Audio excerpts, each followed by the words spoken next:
Crypto currency کے بارے میں بار بار یہ مسئلہ پوچھا جا رہا ہے کہ اس کے بارے میں کیا رائے ہے علماء کرام کی۔ اس بارے میں شکوے بھی آتے ہیں کہ آپ لوگ بڑی دیر کر دیتے ہیں، لوگ کافر لوگ کہاں سے کہاں تک پہنچ جاتے ہیں، وہ ہماری معیشت پہ قبضہ کر دیتے ہیں، آپ بڑی دیر کر دیتے ہو بتاتے بتاتے۔ بات یہ ہے کہ پہلی بات کہ کرپٹو کرنسی یہ ایک جدید چیز ہے، ایک نئی چیز آئی ہے مارکیٹ کے اندر، یعنی یہ پہلے ایک لمبے عرصے تک نہیں تھی، اب نئی سے نئی شکلیں اس کی آ رہی ہیں اور سکہ بھی اس کا آ رہا ہے۔ کچھ ملکوں نے اس کو اپنی کرنسی کے طور پر بھی اس کو شو کیا ہے اور کچھ نے پابندی بھی لگا دی ہے۔ فی الحال جس طرح کہ ہمارے پاکستان کے اندر ابھی اس پر بین ہے، ابھی اس کو چلانے کی اجازت نہیں ہے، تو علماء سے ہم نے بھی رابطہ کیا جو ہم سے زیادہ واقفیت رکھتے ہیں، ماہر ہیں اس فن کے اندر، انہوں نے زندگی گزار دی۔ بہرحال اس پر ابھی ذرا صبر کریں، صبر کرنا ضروری ہے،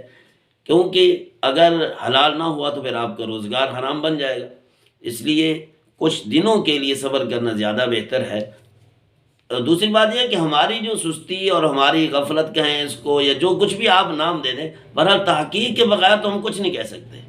مسلمان تو بندھا ہوا ہے چار دیواری کے اندر، اللہ نبی کا حکم ہو، اللہ کا فرمان، نبی کا طریقہ، یا کوئی ہمیں کوئی مثال ملے صحابہ کرام کے دور کی، نبی پاک صلی اللہ علیہ وسلم کے دور کی، تو پھر اس کے مطابق ہی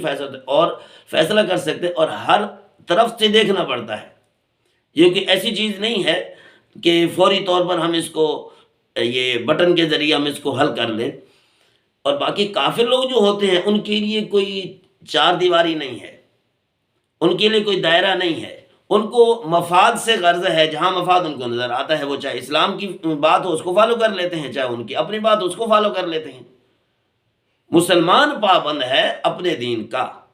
کافر پابند تو کسی چیز کا ہے نہیں، تو ہمارا اور پھر ان کا مقابلہ کیسے کیا جا سکتا ہے؟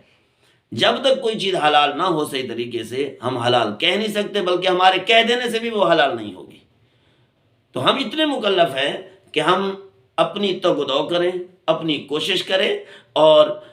اسلام کے شریعت کے اصولوں کو دیکھیں، کس حد تک ہمیں اجازت ملتی ہے، کس حد تک نہیں ملتی، تو ان چیزوں کو دیکھ کر پھر ہمیں فالو کرنا ہے۔ ایسے نہیں، پرسوں چوتھ بھی ایک دوست سے بات ہوئی ایسے، انہیں بھی یہی شکوہ کیا، اور پھر انہوں نے اپنے طور پر لگا بھی دیا، تو کچھ ہزاروں کو ان کو نقصان ہوا۔ تو اب وہ کہتا ہے یار یہ مجھے سمجھ آتی ہے کہ یہ کرپٹو کرنسی کا کاروبار حرام ہے، یعنی نقصان آئے تو حرام معلوم ہوتا ہے، اگر فائدہ ہونے لگ جائے تو پھر کہتے ہیں یار آپ دیر کرتے ہو، تو ایسی بات بھی نہیں ہونی چاہیے۔ بہرحال علماء کی کوشش ہوتی ہے، اپنے وسائل کی حد تک تو بہت کوشش کرتے ہیں، لیکن حکومت ہی ہوتی ہے، اس کے بعد وسائل بہت زیادہ ہوتے ہیں، جو کام ہم لوگ یہ دنوں میں کریں گے وہ گھنٹوں کے اندر کر لیتے ہیں۔ لیکن علمی تحقیق ایک وقت بھی مانگتی ہے، حوصلہ بھی مانگتی ہے، صبر بھی مانگتی ہے، تاکہ جو فیصلہ آئے اس پر پھر اطمینان کے ساتھ عمل کیا جائے۔ امید ہے چند دنوں تک یہ فیصلہ آ جائے گا، انشاءاللہ پھر آپ کو ہم لوگ دوبارہ ہی عرض کریں گے اور بتائیں گے جو بھی فیصلہ ہوگا۔ فی الحال اس پر صبر کرنا زیادہ بہتر ہے۔